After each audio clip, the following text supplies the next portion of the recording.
नमस्कार दोस्तों, आज की हमारी इस वीडियो में हम आपके लिए रवि प्रदोष की पौराणिक व्रत कथा लेकर आए हैं।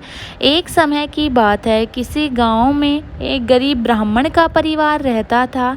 ब्राह्मण की पत्नी प्रदोष के व्रत का नियम करती थी।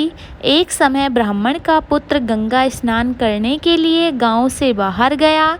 दुर्भाग्यवश मार्ग में उसे चोरों ने घेर लिया और कहने लगे, हम तुम्हें मारेंगे नहीं, हमें तुम्हारे पिता के गुप्त धन के बारे में बतला दो। ब्राह्मण पुत्र ने कहा कि हम गरीब हैं, हमारे पास कोई भी गुप्त धन नहीं है। तब चोरों ने उससे कहा, अच्छा तो तुम्हारी पोटली में क्या बंधा है? ब्राह्मण के पुत्र ने निसंकोच होकर कहा, मेरी माँ ने रोटियां दी हैं, वही इस पोटली में बंधी है। चोरों ने कहा, तू तो खुद ही बहुत दुखी मनुष्य है, हम किसी और को लूटते हैं। ऐसा कहकर चोर उसे छोड़कर आगे चले गए। तब वह ब्राह्मण का पुत्र वहाँ से आगे चला और एक नगर में पहुँचा। नगर के पास एक बरगद का पेड़ था। वो उसी पेड़ के नीचे सो गया। उसी समय नगर के सिपाही चोरों को खोजते हुए बरगद के वृक्ष के पास पहुँचे और उस लड़के को चोर समझकर बंदी बना लिया और राजा के पास ले गए। राजा ने उसे कारागृह में बंद करने का आदेश दे दिया। ब्राह्मणी का लड़का जब घर नहीं पहुँचा, तब उसे अपने पुत्र की चिंता हुई। अगले दिन प्रदोष का व्रत था।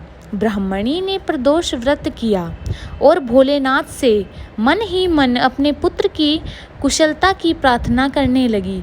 भगवान शंकर ने उस ब्राह्मणी की प्रार्थना स्वीकार कर ली और उसी रात भोलेनाथ उस राजा को स्वप्न में आदेश दिया कि यह बालक चोर नहीं है, उसे प्रातःकाल छोड़ दे, अन्यथा तुम्हारा राज्य वैभव सब नष्ट हो जाएगा।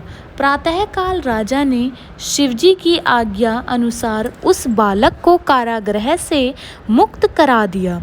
बालक ने अपनी सारी कहानी राजा को सुना दी।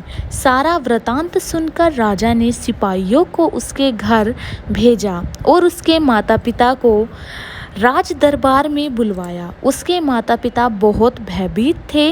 राजा ने उन्हें भयभीत देखकर कहा कि आप भयभीत ना हो, आपका बालक निर्दोष है।